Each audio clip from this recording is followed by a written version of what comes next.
I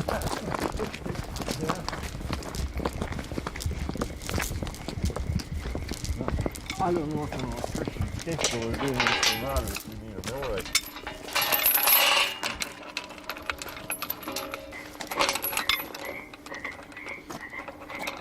We proclaim this mill closed. Lock number 1. Yep. The gate's closed, the lock's on. That's it. We're on our way, boys.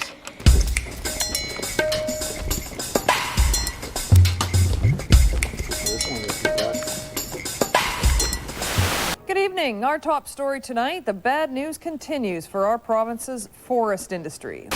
Another resource-based BC town is in trouble. The Communication, Energy and Paper Workers Union has set up a roadblock in Port Alice. The Communication, Energy and Paper Workers Union is demanding a place at the table, an opportunity to try to help broker a deal to keep that Port Alice mill operating. This is what they're talking about. The Port Alice mill produces sulfite pulp.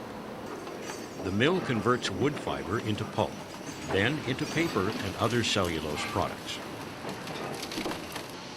Sulfite mills are in decline, partly because paper made from their fiber is not as strong as that made from sulfate pulp. But sulfite mills can still turn a good profit. Mill operator Western Pulp Limited is owned by BC-based Doman Industries, which is under bankruptcy protection and struggling for survival. Over the years, Doman's failure to invest in modernizing the mill has made it uncompetitive. Because of repeated mill shutdowns, members of CEP Local 514 have worked only about 20 weeks in the past 2 years. And now there's a new problem: lack of fiber supply. 1 in 7 jobs in this province depend on forestry. 15% of our provincial economy is driven by forestry. Every single second, $450 of forest products is exported to the world. There are some serious challenges facing the coastal industry. And if we're going to overcome those challenges, we have to work together, but we also have to be prepared to change. In the name of globalization, deregulation, and the softwood lumber dispute, the Campbell government has changed the rules for how we manage BC's forests. One of the most devastating changes takes away 20% of forest companies' log entitlement and places it on the open market. As if Doman's financial problems aren't enough, the Port Alice mill is doomed without a guaranteed supply of fiber. Don Vai is president of Local 514. His 500-member local is hoping there's a company out there willing to buy the mill. There's byproducts that can be produced by dissolving pulp, liquor enhancement. There's some energy savings that can be done in order to get this mill turned around. They're not difficult things, but you have to have somebody that's willing to get on side and get going on these things. The community of Port Alice was built near the north end of Vancouver Island in 1917 for the sole purpose of housing employees of the pulp mill. The village grew over the years to a population of 1,500. Some embraced isolation. Others earned enough for return passage and left as soon as they could. But according to residents, a great sense of community existed. Modern Port Alice sits a few kilometers up the shoreline from the old town and is home now to about 1,100 people. And then go on to the oranges and apples, and the very last thing you do in the day is the hard lines. Make sure they're all filled for the next morning, so you have to do them in the morning. FP Foods is the only source for groceries and many other products for village residents. The store did a booming business right up until the mill shutdowns began. There you are. I've already checked into 2 locations to move to if in September we get an announcement this mill's closing. I can't, in the grocery business itself, I can't stay here and make a decent living at my age. At 53 years old, I can't be going out into the workforce and looking for a job. Nobody's going to hire me. There's just so much change, and like I say, they are scared and they don't know where to go. So And I don't know where to go. Well, like I know Port Alice will always be a community, but will it be 500 people or 1180 like it is now, or back up to the 1800 when I came here? But she's really, really far away from the horse. Both Andy and Joni McKay work at the mill. He's a millwright, she's a digester cook. Their daughter Ashley goes to the village's only school. Now, unfortunately, the pressure's on all the individuals in town. Your houses are at risk, jobs at risk. The prospect of leaving your property here, leaving your worthless property without a job is not appealing to anybody. It will just be it'll be very, very unpleasant. It will be uprooting the home that I've known as an adult, and just the lifestyle, the whole life. I don't even know how to buy a ticket for SkyTrain. Just that whole huge change, just the absolute change, much less looking for a job. The village school's enrollment has been dropping. Students above elementary level are bused to Port McNeill. On your marks, get set, go! With declining enrollments come budget cuts, and that means fewer teachers and elimination of extracurricular activities, taking a further toll on community spirit. The impact on the school and the children, it really became disheartening when you could start to sense and feel it with the children.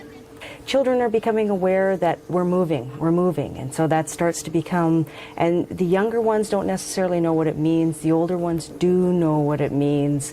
They're starting to understand some, like children are still children, but they are definitely understanding that change is upon them.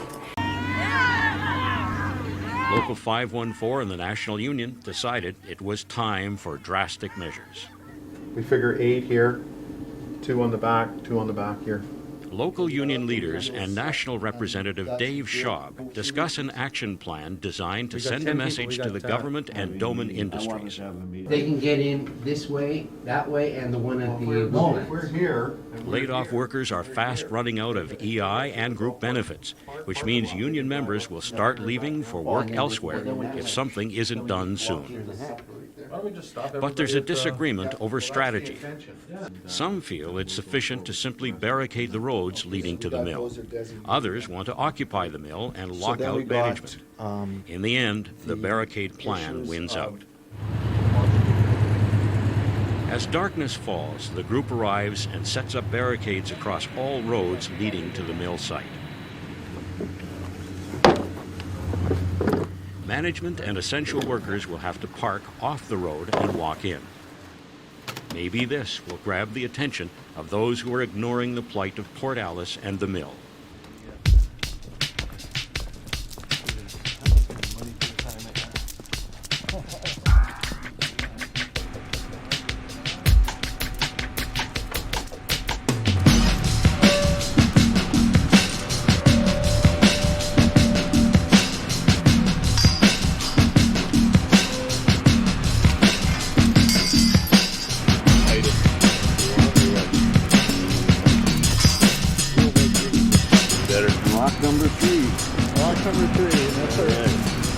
This is going to be literature that's going to be distributed tomorrow morning to the salary staff and to the hourly people, explaining why we're here, why the demonstration is taking place tomorrow morning at 5 o'clock, to raise the profile of the mill and the plight of the mill and the communities in the Port Alice and the North Island. Is this just kind of a one-day affair then, or? The demonstration will be tomorrow, and then we'll be taking action according to that. The barricades are going to be up 24/7. The barricade is maintained through the night. The next step in the plan is an early morning rally at the plant gates. I don't know how you guys are shifting to do that. There we go. Thank you very much. Union members, their families, and other Port Alice residents turn out to hear about CEP's plan and to talk about the possibility of turning things around. The campaign is in place. We're going to keep driving it until Rick Doman understands that this mill is going to run and the jobs are going to stay here in Port Alice. whatever Oh, this is good. support We got to can. put some fire to some feet here. Whatever we can do to try and save this community, because kids are getting out of school, and it's going to be very difficult from there. All the TFLs out here, the lumber's here, everything else. Can't run, shut it down, and let somebody else move in here. You know, you can't keep dragging the community down just because of Mr. Doman. So, I mean, that's part of what our argument has to be when we go back to the government. We got to argue that, like, the mill isn't running now.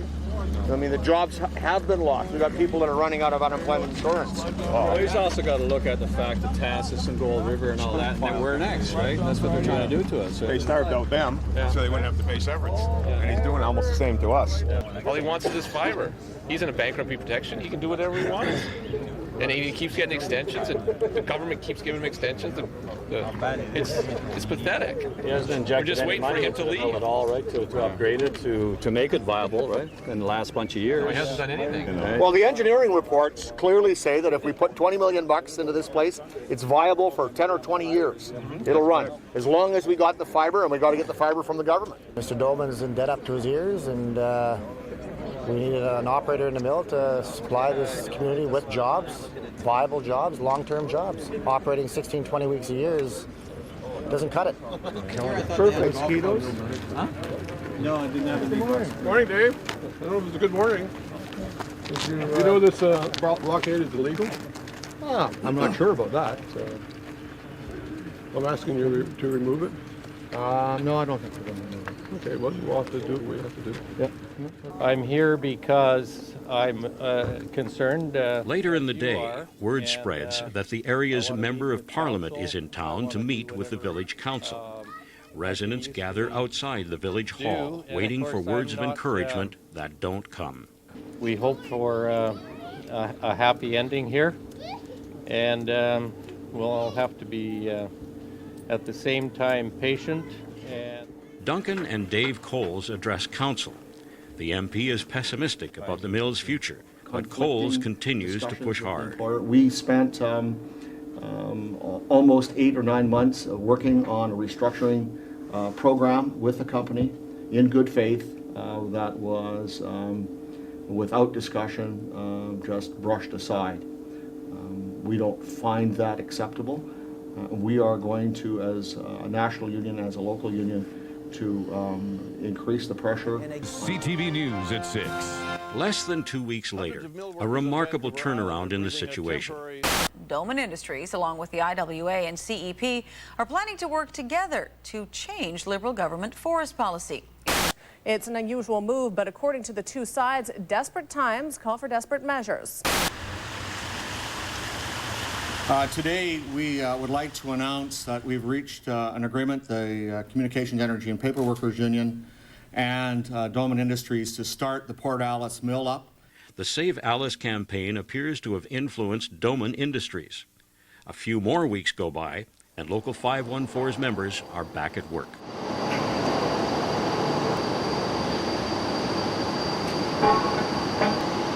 The mill operates until mid-September, and after another shutdown, plans call for it to be back up again in November. That's more work than the local has seen for several years.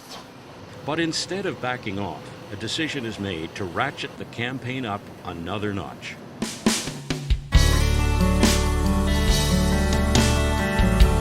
The Port Alice mill may be running again, but logging on the North Island is at a standstill. These idle trucks are just a snapshot of the forest industry's desperate condition. We've had, in our local union alone, over 2,000 members have permanently lost their jobs in the last 2 years. And what they're doing is they're heading out of town. I mean, they're looking for other work, which is devastating small business, devastating the community. I mean, it's quite frankly a disaster.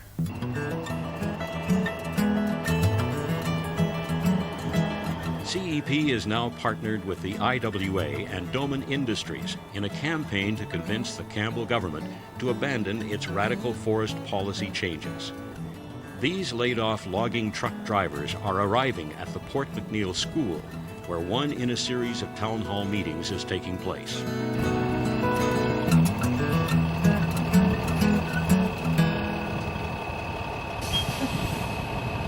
I think it's time that this government made a choice. It is either on the side of rural forestry worker communities, it's either on our side, or it's on the side of the American government.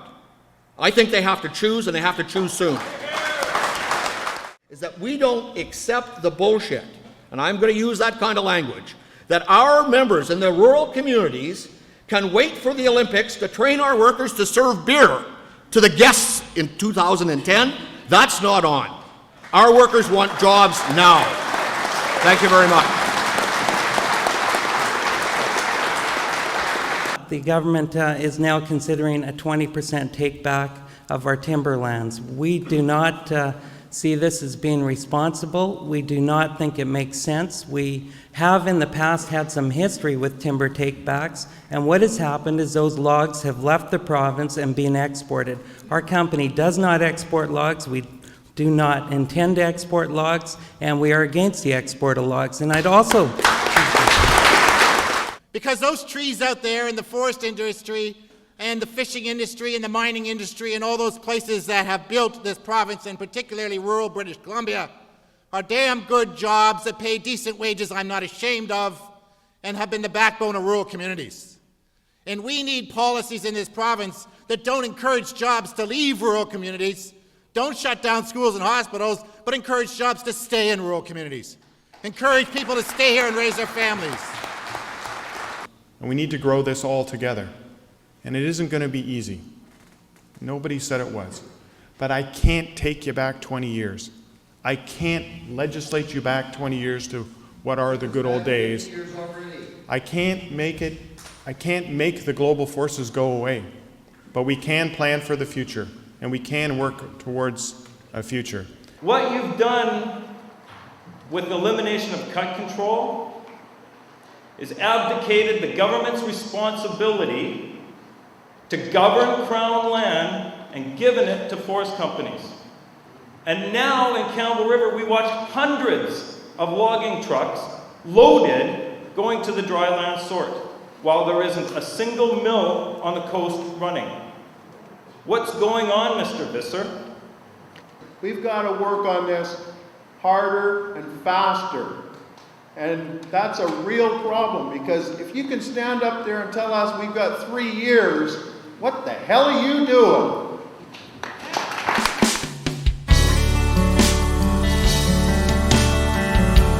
Port Alice has received a reprieve for the time being, but there's still no buyer for the mill.